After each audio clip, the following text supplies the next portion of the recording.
Hey everyone, this is Esther the Scrapper. So I was saying in my previous video that I would like to start a product review series, just giving feedback on some of the products that I have been using, and that and I mean 80% of my products I shop online, and so I do a lot of research and then I bring them in from the US. So I guess my product reviews is more targeted to the international scrappers who is not so privileged to have a Michael Joann's around the corner. So we basically rely on a lot of the poor resolution pictures that they show on the shopping on the online websites, and it can be a little bit challenging and sometimes very overwhelming, especially for beginners who want to get into scrapbooking but have no idea where to start because everything is just so gorgeous. So okay, so this reviews is just to talk about the good, the bad, the ugly. Actually, when in the scrapbooking context, it's probably more the gorgeous, the beautiful, and the undescribable awesomeness of the products. But I'll try to be a little bit more balanced in my reviews, and also if there's any bad side or non-preferred side, then I would also, share with you just from my personal point of view. So for my first product review, I'm going to do on what everyone is talking about, the Glimmer Mist. And I guess if you've seen a lot of videos, and I rely on a lot of YouTube videos, and thank you so much ladies for sharing also your thoughts on different kinds of Glimmer Mist. And but I've noticed a trend that every video that I see on Glimmer Mist, every single color is a must get, must have, and must play with. So it gets a little bit again, like I said, overwhelming. So what I have here is a spread of my colors, and what I did was I took out all my petaloo I didn't take out all. I took some of my petaloo flowers and sprayed it 1 to about 3 times spray of Glimmer Mist, because sometimes if it's a bit too light, the color it doesn't show, so I sprayed about 3 times, but normally I just spray average about 1. So this is like the average color, and it can go darker or it can actually be lighter if you spray from afar. So that's how I sprayed it, and this is the colors I have so far, 32 colors. And so let's get right to it. Okay.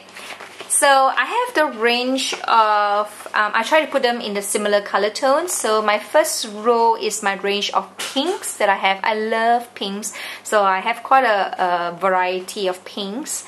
And for the first one here is pink taffy, and then there's pink bubblegum. And I realized that pink taffy and pink bubblegum, they are almost the same color. Let me try and get this to focus so you can see. Okay, this camera is not very good at macro. Okay, so this pink taffy and pink bubblegum, as you can see, is a little bit similar, the colors. What is different is the undertones. So the pink bubblegum has a little bit more pinkish undertone, and the pink taffy is a little bit purplish undertone. But really, if you spray it next to each other, you can't really tell, as you can see here. You can't really tell. So it's okay. Nice pink. For my next 3 pinks is the vintage pink and the cherub pink. And you can see I put 2 stars. So 2 stars is highly recommended, and I would say as a beginner you should get the colors. That's only from my 2 cents point of view. And 1 star is recommended. And this is cherub pink. So I really love this. I don't have my cherub pink, but I do have my vintage pink here and my Viva pink. So let me show you the 3 colors. So vintage pink, cherub pink, and Viva pink. So I'm more inclined to these 3 pinks because I use them quite a lot. This cherub pink is a very light glaze color. So if you really want a very light color, go for cherub pink, very subtle. Vintage pink is also the lighter pink, but it's more obvious. You can see the color. And Viva pink is a dark pink. So I would recommend a dark pink, Viva pink, light pink, vintage pink, and a very nice subtle glazy pink, cherry pink. So I have the Viva pink and the vintage pink here, and you can see the undertones. So the Viva pink is the reddish, vintage pink is a reddish pink undertone. It's quite dark, the undertone, but really if you spray it on your paper, it comes out pretty light. And this is a Viva pink. So this is like the gold, it has a bit of goldish shimmers to it. Love it.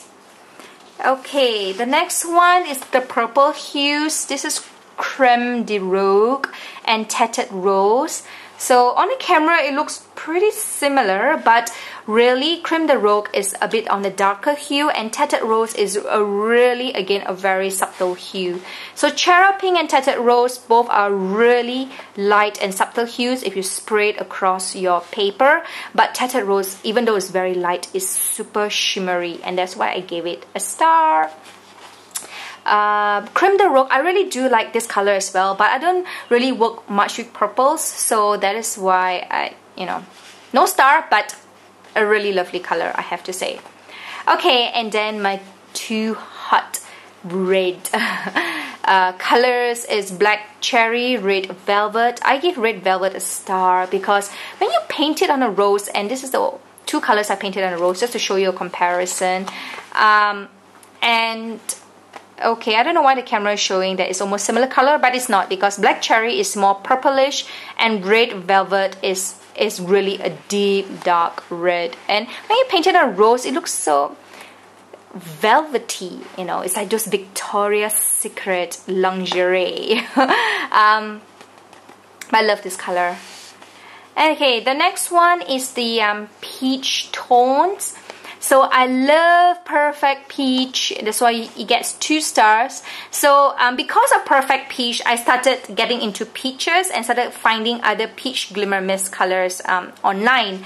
And when it came back, I think still I go back to my favorite Perfect Peach.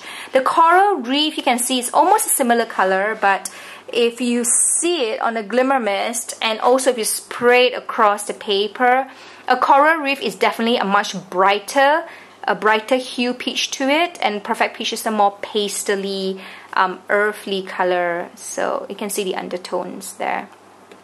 So 2 stars.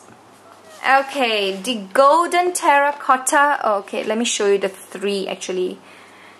So all 3 look similar on the flower because I don't know, maybe it's the mulberry paper that is soaking up the colors. But if you spray it across the paper on a white piece of paper, it does look a bit different. So Golden Terracotta, Coral Reef are the more brighter hues. Perfect Peach is the more pastely colors.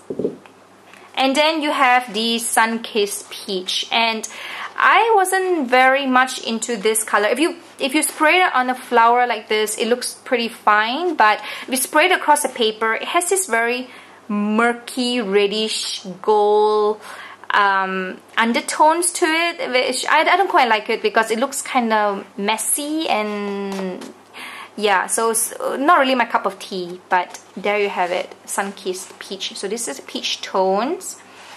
And then the next one, we go into the brown tones. I love browns, that's why I have a variety of browns. So this is Wheat Fields, and this is a famous wheat fields that everyone is talking about. So here you see it. But I'm more inclined to Crushed Shells and Vanilla Breeze. Do I have? Yeah, I have the browns here. So let me show you the browns, and I show you the Glimmer Mist brown. So Crushed Shells is in a darker brown. Vanilla Breeze is a lighter one. Cinnamon, I really like this color as well. And Coffee Shop is a dark brown. So I give Coffee Shop 1 star, Vanilla Breeze 2 stars, and Crushed Shells for a darker brown. And this super dark brown. Yeah, come to think of it, I gave all my brown stars except for Wheat Fields.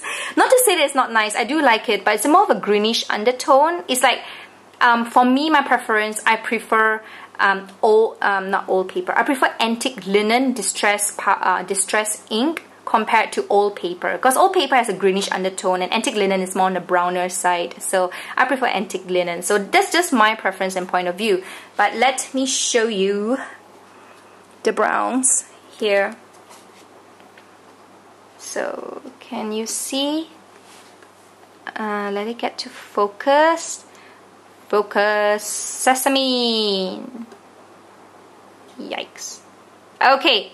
So Wheat Fuse, Vanilla Breeze, Cinnamon, and Crushed Shell. So you can see it better if it's all side to side. And this is the undertones. Yikes. Okay. Can you see that? Okay, this is Wheat Fuse. This is Vanilla Breeze. This is Cinnamon. And this one here is Crushed Shells. So there you see the undertone. Okay, next group is the yellows. And you have Candlelight and Mimosa. I'm not really into yellows, and so I guess I don't really like my yellow Glimmer Mist. But if you're into yellows, this is the Glimmer Mist. Let me show it to you. Candlelight and Mimosa. Candlelight is a little bit more on the darker side, and Mimosa is on a lighter yellow, but both are striking yellows actually. If you spray it on a piece of paper, they are strikingly. So not the antique kind of view. Okay, the next one here, I have to speed it up. The green tones. Lime Twist, Honeydew, Olive Vine, and Forest Green. So these are pretty obvious difference. I don't need to show you the bottles, but Honeydew 2 stars, Olive Vine 2 stars. Olive Vine, why? Because even though it's very dark, it's really very shimmery. It has a very bright gold undertone to it. Honeydew is a light gold undertone to it. So I love these two colors. The blues is Electric Blue and Turquoise Blue, Fall Breeze, Twilight, and Blue Skies. Okay, so I forgot to put my stars, but I would say 2 stars for Blue Skies because I really love this blue. It's a very nice, sweet, versatile blue that matches a lot of the other Glimmer Mist colors. So there you have it here, and I'll show you some, I'll take some pictures so that you can also see at your own time how the pictures look like. And I did some mixes for you to see as well, to see how it looks like spraying on the Glimmer Mist color together. So this is cinnamon. I mixed cinnamon and vanilla breeze. Yeah, cinnamon and vanilla breeze, and that's how it looks like. This is Electric Blue, Blue Skies, and Perfect Peach. Just mixing that. Okay, this is mixing Creme de Rogue here, cinnamon on top, vintage pink in the background, so it's very light. So normally I would spray my lighter colors first, and then I go darker and darker, or sometimes I go dark to light. Okay, depending on what colors that I want to show out more. So once you play about with it, you'll probably find your own technique. And I really love this combination, which is I go first over with Vanilla Breeze in the background, and then Vintage Pink, and then I mix it up with Honeydew and Blue Skies. And then because here is a mixture of the pinks and blues, then it comes out this really nice purple color, purplish color. So, and what you can do to bring out the colors out even more, like this. Here, what I did is the same thing as this combination. Blue Skies, Honeydew, Vintage Pink, and Vanilla Breeze. And what I went over with is Distress Inks. So, over the Blue Skies, I went over with Tumbled Glass Distress Ink. Here, the pink, I went over with Spun Sugar. The Honeydew Mist, I went over with Shabby Shutters. And then this is some vintage brown that I went over on the Vanilla Breeze. So it's a more darker brown because I wanted to bring out this Hope clear embossed lettering. So same thing here. Here, so pink, blue, there's a bluish purplish, mixing the blue and pink together to get the purple tones. Yeah, so I really like this combination. And this dot dot dot is basically the glitter from the Glam, from the which Glam? Lipstick Pink Glam, I think. Yep. So I hope this review was helpful, and let me know, leave me a comment, and tell me what is your favorite kind of glimmer mist that you like and that you don't see in this range, and so it'll help me out as well to add to my collection. I'm going to get my moon shadows, or my starburst stains and moon shadows. I can't wait. I think the shipment's coming in next week, and once I have time, I will do sort of a color comparison series for you as well, and hope that helps you. Okay, picture time. Bye.